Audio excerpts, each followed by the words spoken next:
Since hypertension is an asymptomatic disease, it is important to maintain a healthy diet and get regular blood pressure checks to determine if your blood pressure has normalized or remains elevated.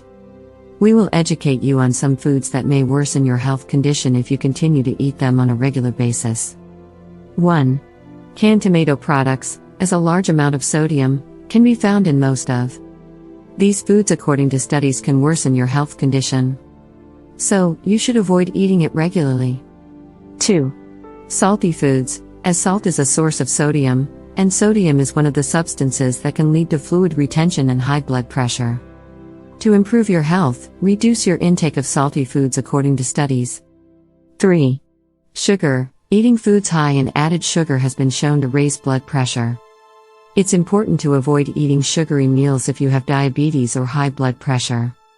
4. You should also stay away from processed meals and those high in trans fats, because they can raise your blood pressure and make it harder to treat your illness.